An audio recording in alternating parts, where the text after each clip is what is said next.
प्रसादाचा शिरा कसा करायचा हे आज आपण पाहणार आहोत। प्रसादाचा शिरा हा योग्य प्रमाणात करायचा असतो। करताना हा प्रसाद आपण सव्वाच्या पटीत करतो, म्हणजे सव्वा वाटी, सव्वा पाव किंवा सव्वा किलोचा देखील हा प्रसाद केला जातो। आज मी तुम्हाला सव्वा वाटीचं प्रमाण घेऊन हा प्रसाद कसा करायचा ते दाखवणार आहे। या ठिकाणी आपल्याला जेवढ्या वस्तू घ्यायच्या आहेत त्या घेताना एखादी वाटी ठरवून त्या वाटीने मोजून आपल्याला घ्यायची आहे। इथे मी एक छोटी स्टीलची वाटी घेतली आहे व त्या वाटीने मोजून मी प्रत्येक मोठ्या वाटीत सव्वा वाटी रवा, सव्वा वाटी साखर व सव्वा वाटी तूप घेतला आहे। आता हे प्रमाण मोजताना एक वाटी ठरवली की तीच आपल्याला वापरायची आहे। त्यानंतर ड्रायफ्रुट्स घेतले आहे, वेलची पूड घेतली आहे, थोडंसं सुंठ पावडर व त्यानंतर आपल्याला तुळशीचं पान लागणार आहे व केळं लागणार आहे। त्यानंतर दुधाचं प्रमाण घेताना आपण ज्या वाटीने रवा मोजून घेतला होता त्याच वाटीने आपल्याला 3 पटीत दूध घ्यायचं आहे। म्हणजे आता आपल्याला इथे 4.25 वाट्या दूध लागणार आहे। आता हे दूध मी वाटीने मोजून 4.25 वाट्या घेतले आहे। तुम्ही 3.5 वाट्या घेऊन नंतर लागलं तर आणखी पाव वाटी दूध ऍड करू शकतात। आता एका बाजूने आपलं दूध मी गरम करायला ठेवलं आहे व दुसऱ्या बाजूने एका भांड्यात आपण जे सव्वा वाटी तूप घेतलं होतं ते छान असं गरम करून घ्यायचं आहे। आता या ठिकाणी इथे मी सर्व तूप घालून घेतलं आहे व तूप छान गरम होऊ द्यायचं आहे। तूप गरम झालं की गॅस हा आपल्याला मीडियम ठेवायचा आहे व यात आपल्याला रवा घालून घ्यायचा आहे।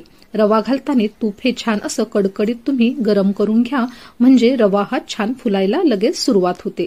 तुम्ही इथे बघू शकता तुपात रवा घालतात छान असा फुलायला सुरुवात झाली आहे। यानंतर आपल्याला गॅस हा अगदी बारीक ठेवून रवा हा छान असा लाल बुंद भाजून घ्यायचा आहे। इथे बघू शकतात रवा हा छान असा आपला तुपात भाजला जात आहे।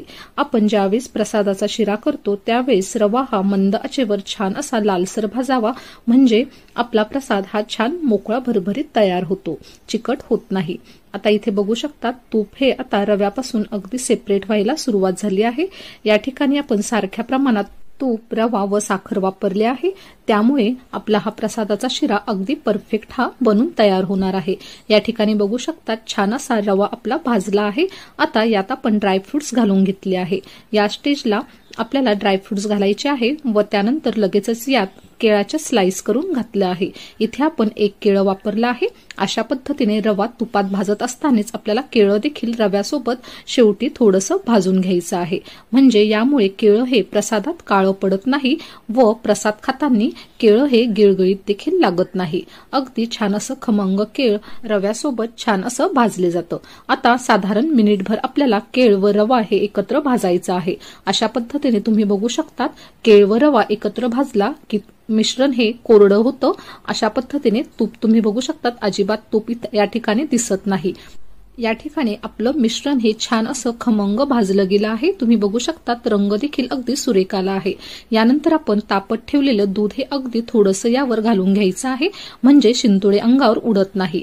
अगदी थोडंसं दूध घालून एकदा मिश्रण हे छान असं एकत्र करावं व त्यानंतर आपल्याला राहिलेलं सर्वच दूध यात घालून घ्यायचं आहे। अशा पद्धतीने थोडं थोडं दूध घातलं की मग आपल्या अंगावर शिंतोडे उडत नाही, नाहीतर मग एकदाच दूध घातलं की खूप सारे रव्याचे शिंतोडे अंगावर उडू शकतात। आता यात आपल्याला सुंठ पावडर व वेलची पावडर घालून घ्यायची आहे। इथे सुंठ पावडर ऑप्शनल आहे, तुम्ही वापरली नाही तरी चालेल, परंतु प्रसादाच्या शिऱ्यात वेलची पावडर जरूर घालावी। प्रसादाचा शिरा हा अगदी छान असा चवीला तयार होतो। या ठिकाणी आता हे मिश्रण आपल्याला एक वाफ काढून घ्यायची आहे। त्यावर आपण झाकण ठेवलं आहे। साधारण अर्धा मिनिटभरच आपल्याला वाफ काढून घ्यायची आहे। या ठिकाणी अर्धा मिनिट झाला आहे। आता आपण झाकण काढलं आहे व आपल्याला रवा छान असा हलवून घ्यायचा आहे। तुम्ही बघू शकतात अगदी छान असं मोकळं हे मिश्रण आपलं तयार झालं आहे। त्यानंतर यात आपण सव्वा वाटी साखर घालून घेणार आहोत व साखर घालून देखील आपल्याला हे मिश्रण छान असं एकत्र करून शिजवून घ्यायचं आहे। तुम्ही बघू शकतात अजिबात हे मिश्रण चिकट दिसत नाही, अगदी छान असा मऊसूत आपला प्रसादाचा शिरा दिसत आहे।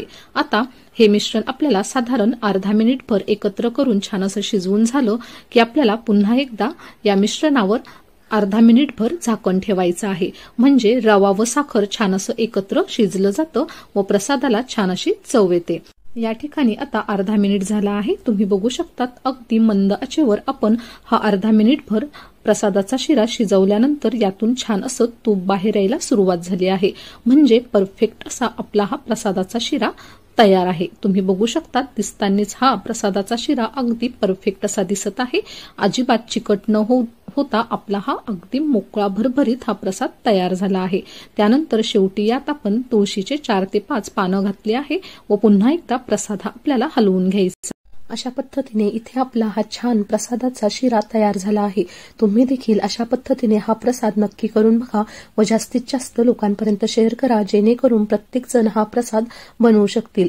असेच नवनवीन व्हिडिओ पाहण्यासाठी चॅनलला नक्की सबस्क्राईब करा। धन्यवाद।